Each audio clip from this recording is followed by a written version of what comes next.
আজকে আমি ফুলকপি হেলেঞ্চা শাক আর ফুলকপির ডাঁটা দিয়ে পকোড়া বানাবো। ফুলকপি হেলেঞ্চা শাক আর ডাঁটা কেটে রেখেছি, বেসন নিয়ে নিয়েছি। এর মধ্যে দেব আদা রসুন পেস্ট আর লঙ্কা পেস্ট, কালো জিরা, আজওয়াইন, লবণ, হলুদ আর বেকিং সোডা দিয়ে দেবো। এবার ঘোলটা বানিয়ে নেবো বেসনের। তেল গরম হয়ে গেছে, এবার পকোড়াগুলো বানিয়ে নেবো।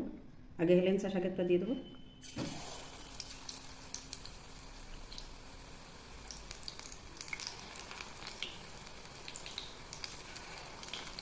শাকের পকোড়া বানানো হয়ে গেছে, এবার ফুলকপি আর ফুলকপির ডাঁটার পকোড়া বানাবো।